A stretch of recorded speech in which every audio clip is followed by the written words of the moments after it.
Alegria mais uma vez estar com vocês. Hoje eu estou mais alto. Bom aqui. Gostei, irmão Valdo. Gostei. Muito bom. Uma alegria, um prazer mais uma vez estar com os irmãos. Um privilégio que Deus nos dá. Mais um domingo abençoado. Conhecendo e vendo pessoas novas que já foram apresentadas, são todos muito bem-vindos. Quem que é do pastor Antônio? Você é filha do pastor Antônio e genro. Muito bem, muito bem-vindos, prazer em conhecê-los. Deus abençoe, Deus abençoe.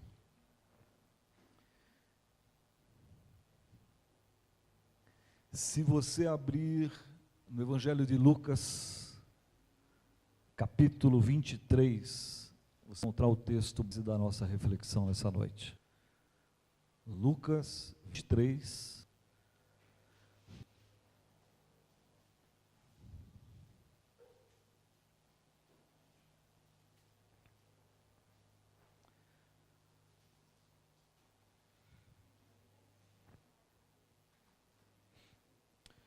Eu vou ler os versos 33 e 34.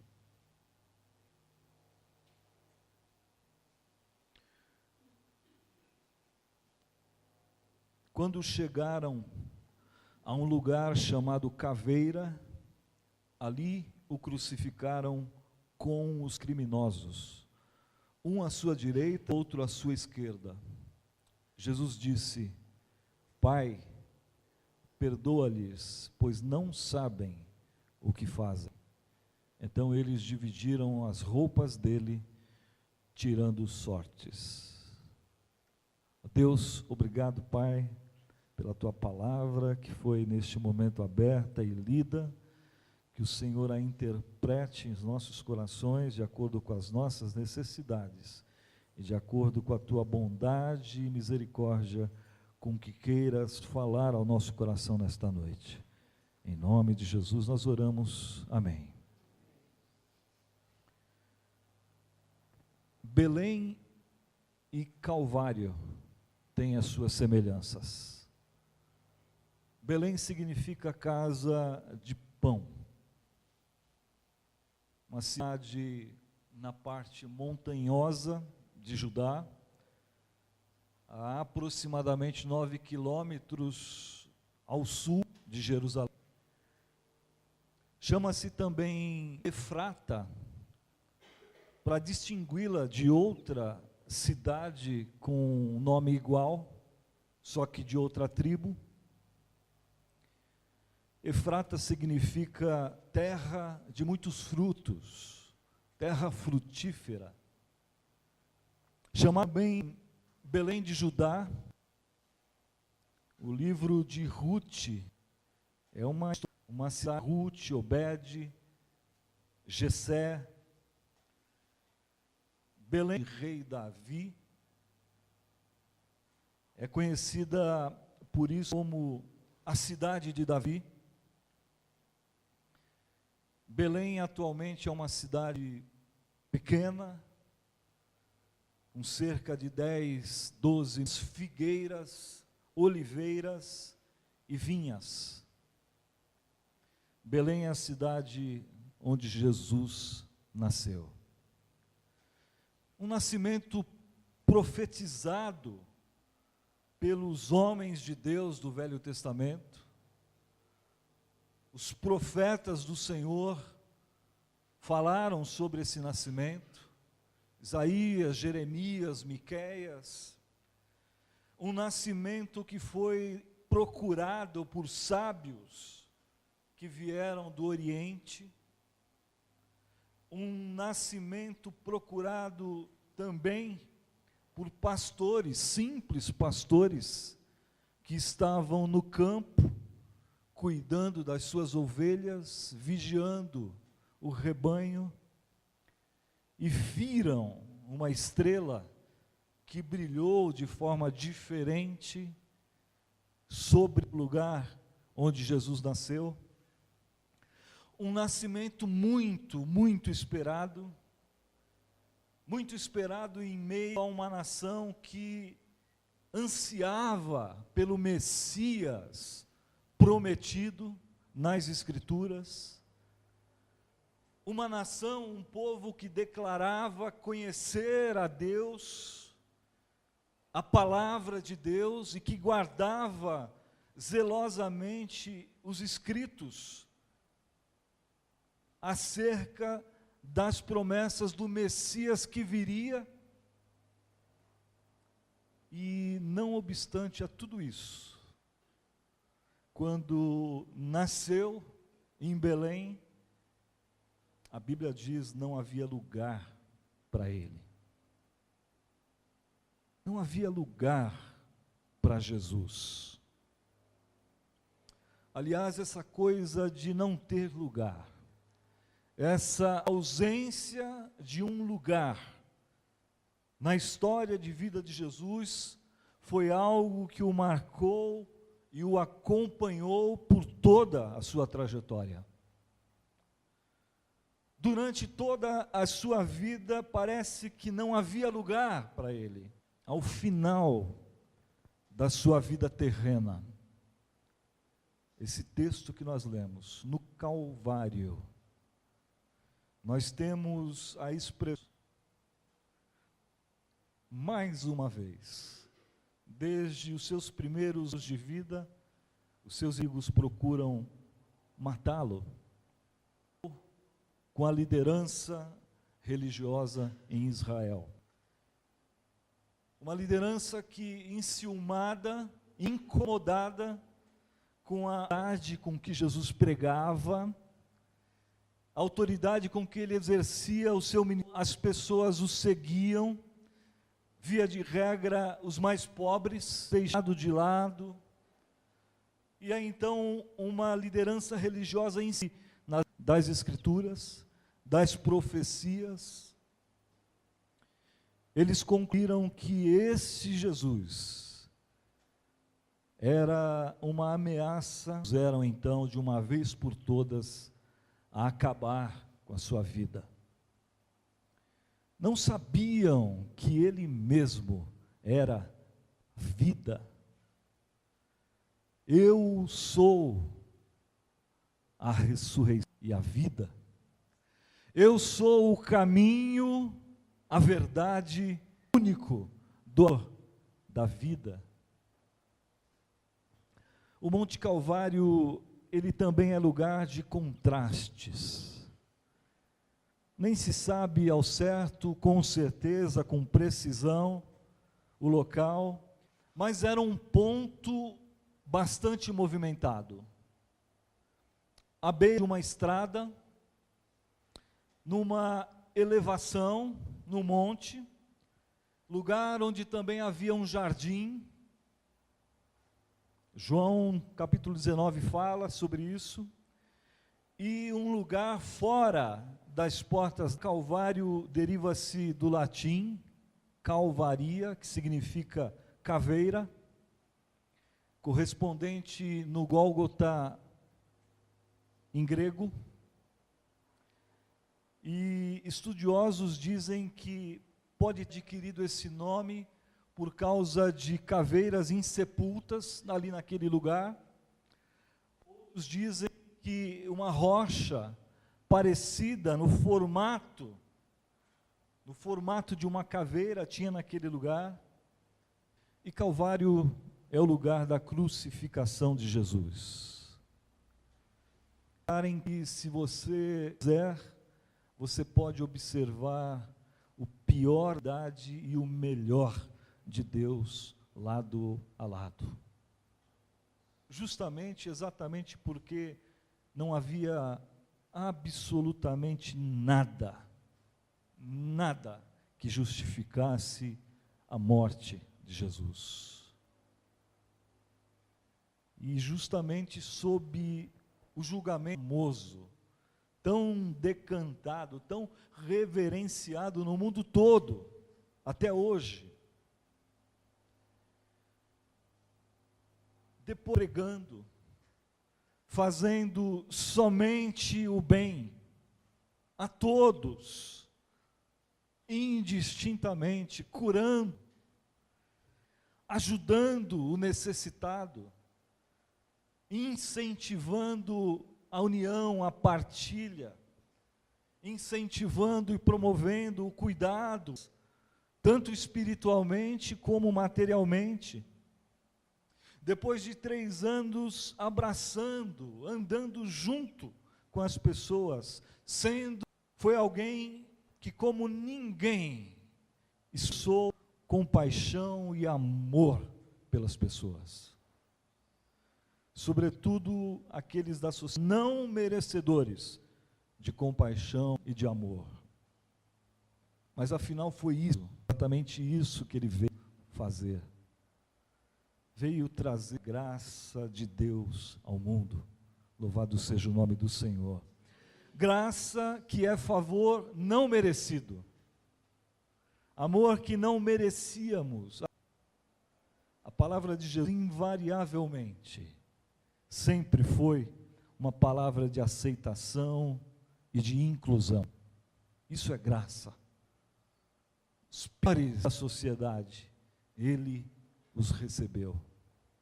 Ele os acolheu, abraçou, ouviu, transformou. Sempre recebeu os rejeitados. E agora ele está ocupando aquelas 3 cruzes no Monte Calvário, no Monte Caveira. Se nós pudéssemos fazer aqui um exercício mental, e se pudéssemos voltar no tempo, e estando presentes nós ali naquele dia, nos aproximássemos para ver o Filho de Deus, que pregado naquela cruz, com marcas profundas de sofrimento, de açoites, de maltrato, o seu corpo em chagas.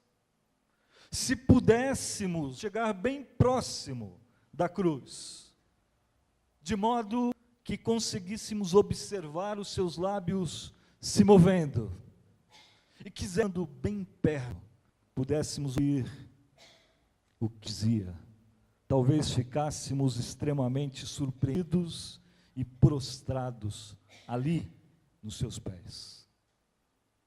Porque, meus queridos irmãos, as palavras de uma pessoa revelam a sua esperança.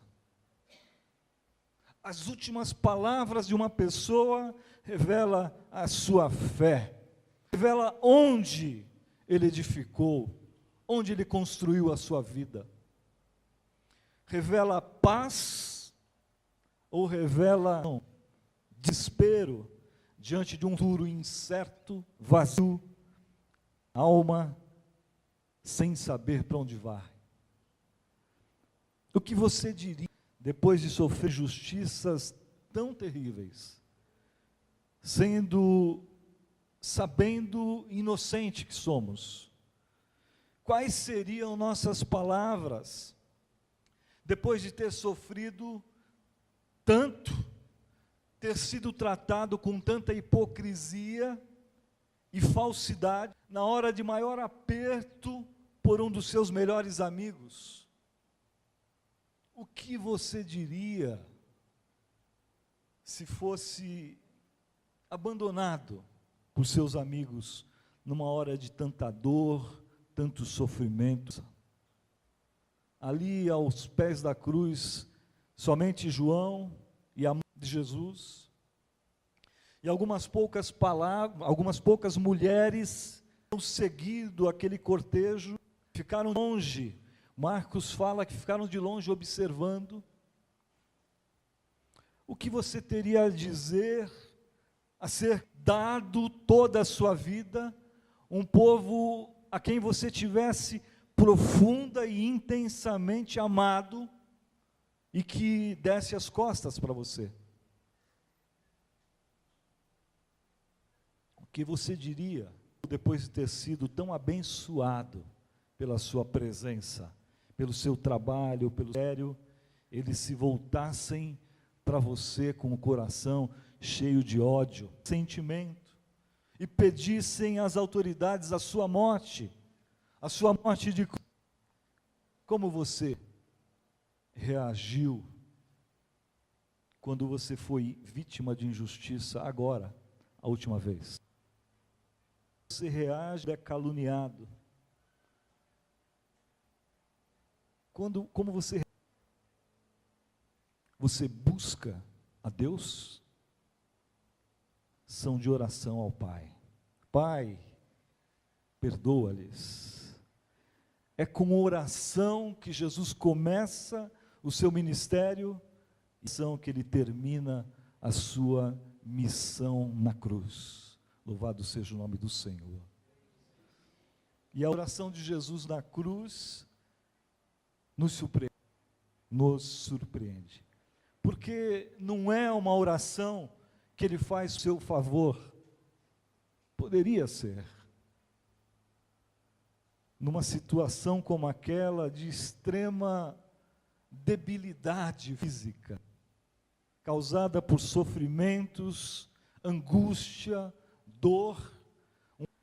Nesse momento, nós esperávamos que Jesus, se não proferisse nenhuma palavra de julgamento e maldição sobre aqueles que ofendiam, que cuspiam no seu rosto, que esbofeteavam a sua face, que o fizeram arrastar, cruz pesada, morto, insultaram, com palavras e açoites, que lá em cima fincaram na sua cabeça uma coroa de espinhos, e friamente o cravaram na cruz, que ele mesmo arrastou pelo caminho. Se não fosse palavras de Jesus, já pregado na cruz, palavras de julgamento e de condenação contra essas pessoas, que fosse palavra dirigida a Deus em seu, foi assim. Glórias ao nome do Senhor. São palavras de intercessão. Que maravilhoso isso, que glorioso isso. São palavras de perdão aos seus agressores. Pai, perdoa-lhes. Pai, perdoa-lhes. Meus queridos irmãos, perdão é a maneira para resolver as questões da maldade, injustiça, ofensa e pecado humano. É assim que Deus age.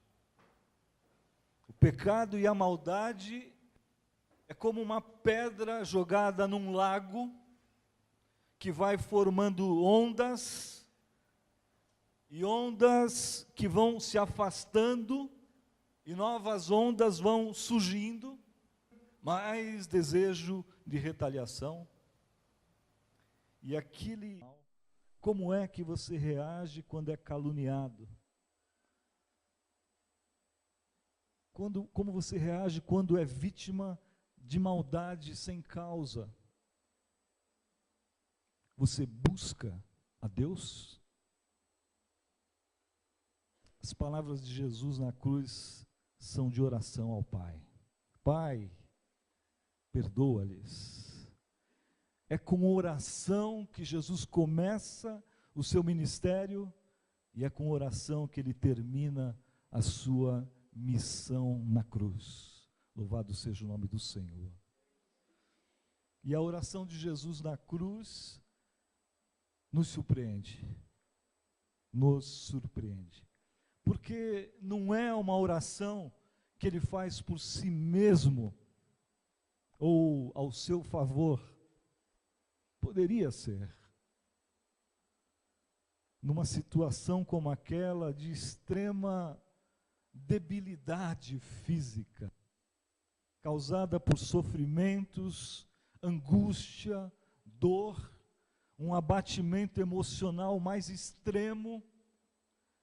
Nesse momento, nós esperávamos que Jesus, se não proferisse nenhuma palavra de julgamento e maldição sobre aqueles que ofendiam, que cuspiam no seu rosto, que esbofeteavam a sua face, que o fizeram arrastar cruz pesada, morro acima, que durante todo o trajeto insultaram com palavras e açoites, que lá em cima fincaram na sua cabeça uma coroa de espinhos e friamente o cravaram na cruz, que ele mesmo arrastou pelo caminho. Ah, se não fosse palavras de Jesus, já pregado na cruz, palavras de julgamento e de condenação contra essas pessoas, que fosse palavras dirigidas a Deus em seu favor. Mas não foi assim. Não foi assim. Glórias ao nome do Senhor. São palavras de intercessão. Que maravilhoso isso. Que glorioso isso. Que exemplo. São palavras de perdão aos seus agressores. Pai, perdoa-lhes. Pai, perdoa-lhes. Meus queridos irmãos, perdão é a maneira como Deus age para resolver as questões da maldade, injustiça, ofensa e pecado humano. É assim que Deus age.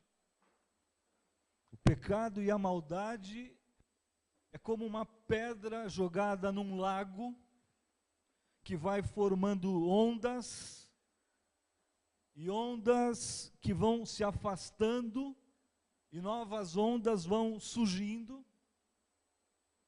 A injustiça cometida produz amargura, tristeza, ressentimento, ira, desejo de retaliação, que produz, por sua vez, mais injustiça, mais tristeza, mais amargura, mais ressentimento, mais ira, mais desejo de retaliação. E aquele mal inicial se propaga, aumenta, contamina outras pessoas. Aquilo que às vezes é problema de ordem pessoal, entre duas pessoas, vai se espalhando e contaminando a outras pessoas, e outros vão se agregando naquela corrente do mal.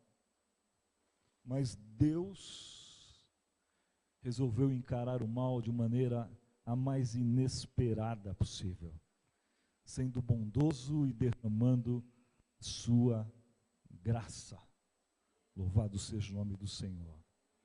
Deus resolveu interferir e, ao escolher ser bondoso, generoso, gracioso, em meio às experiências humanas, Ele decidiu mostrar para nós uma maneira diferente de agir num mundo injusto e na convivência com pessoas injustas. Na verdade, injustos somos todos nós. Não há ninguém que seja plenamente justo e correto em todo o tempo, em todos os seus relacionamentos. E essa é uma lição que você percebe de imediato na cruz de Cristo, a questão do perdão. Perdão é tarefa extremamente difícil de se praticar. Quem é vítima do mal, quem sofre a ação do mal, quem sofre injustiça, humanamente falando, tem dificuldades seríssimas em perdoar. E nós só conseguimos perdoar quando a graça de Deus nos alcança, quando a bondade de Deus penetra a nossa vida e entra nos nossos corações. Hoje, logo mais, daqui a pouquinho, estaremos celebrando a ceia do Senhor.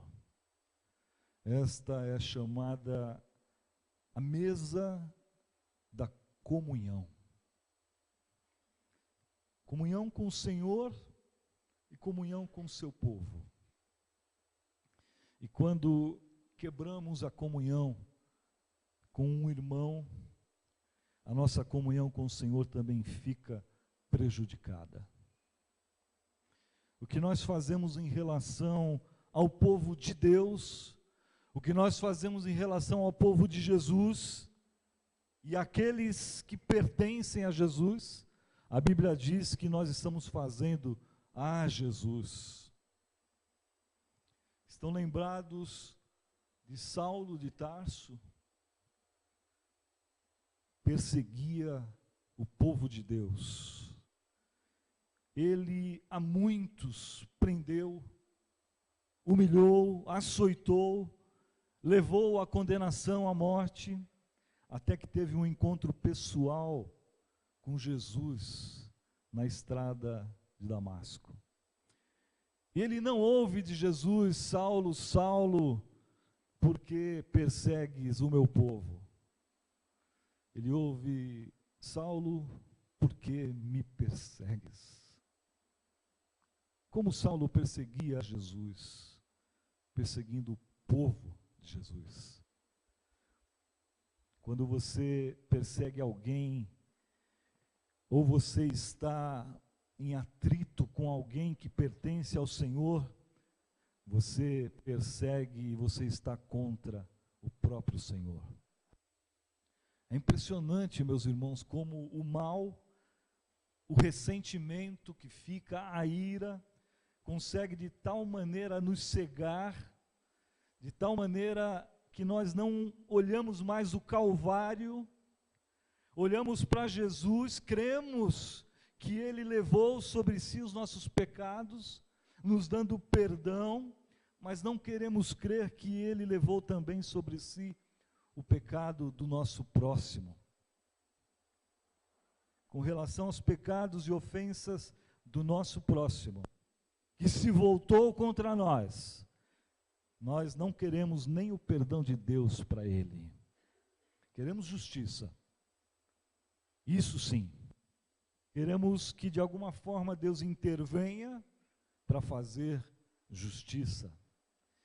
E perdemos a comunhão com esse Deus que não escolheu fazer justiça, mas derramar graça sobre todos nós. É isso que diz o Evangelho. É assim que fala o Evangelho. É isso que nós precisamos compreender.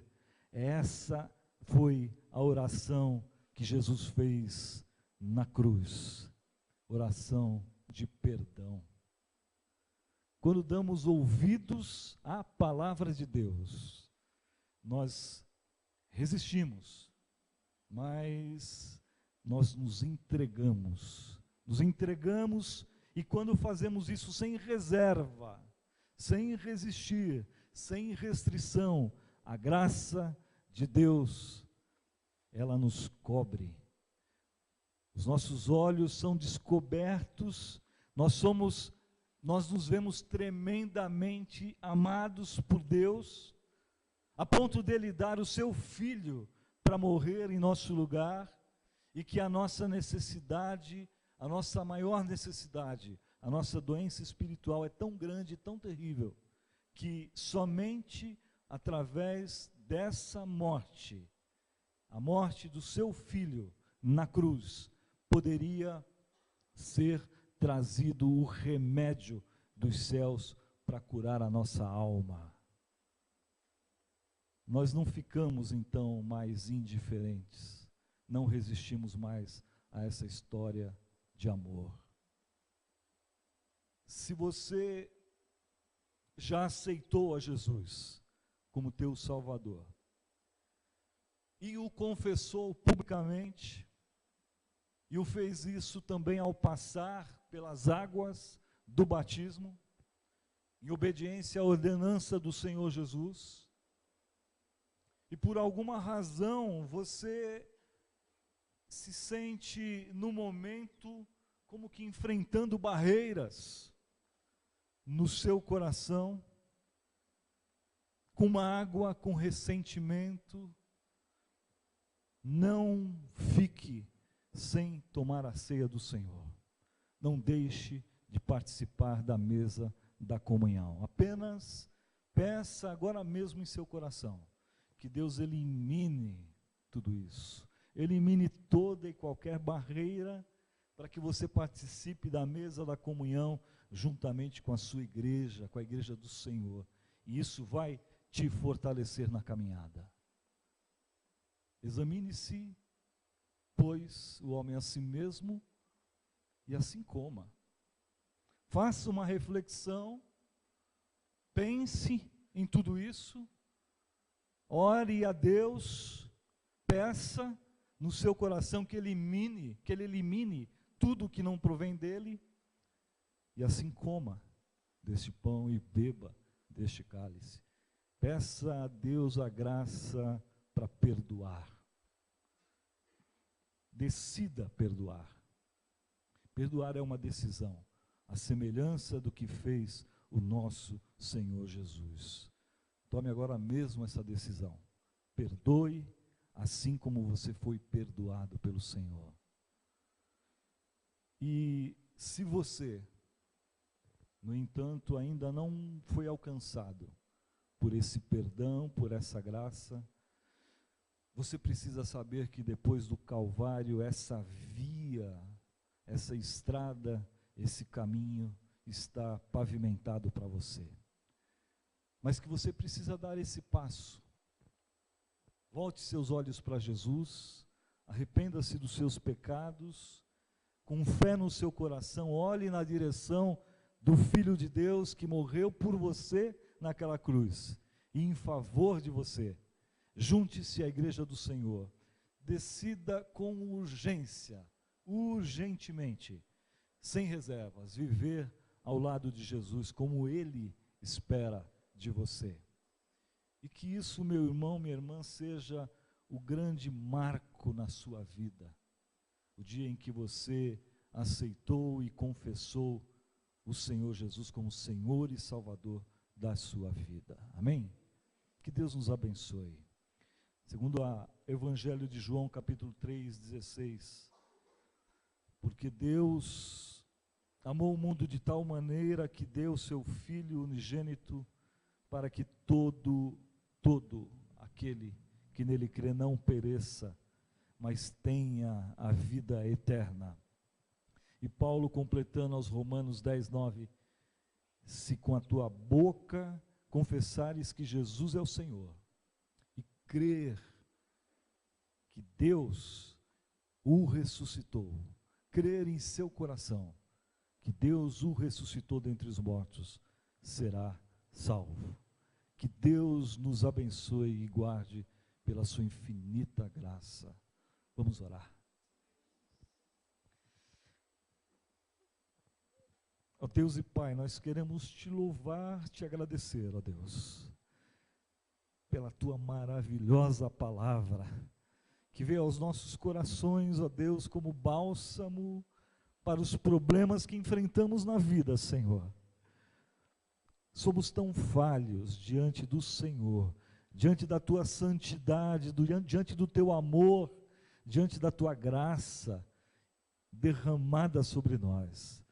Mas nós queremos, ó Deus, dizer, Senhor, trabalhe nas nossas vidas, ó Deus, trabalhe nos nossos corações, que nós possamos viver cada dia ouvindo e sendo instruído e crescendo na tua palavra. Que a tua palavra nos edifique a cada dia, que a tua palavra nos coloque, ó Deus, no caminho que o Senhor espera de nós. Que nós sejamos pessoas que perdoam, ó Deus, porque o perdão vem do Senhor. O perdão é aquilo que nos fez novamente sermos religados com o Senhor nosso Deus, nosso Criador, através desse perdão que custou tão caro para o Senhor. O Senhor levou sobre si as nossas dores, as nossas ofensas, nossos pecados, morreu por nós, foi humilhado e mesmo assim pôde dizer: Pai, perdoa-lhes, porque eles não sabem o que fazem. Obrigado, Deus, que esse sentimento tão nobre entre nas nossas vidas, que nós possamos viver pessoas viver vidas que são vidas que propaguem o teu evangelho, propaguem o teu amor, propaguem o teu perdão, que nós possamos perdoar aqueles que nos ofendem, para que vivamos então uma vida mais leve, mais feliz na tua presença.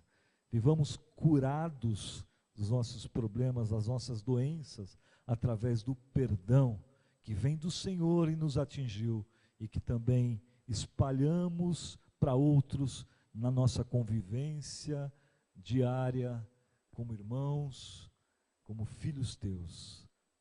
Ó Deus, obrigado por teu Filho Jesus, que morreu na cruz do Calvário por nós. Em nome dele é que nós oramos agradecidos. Amém.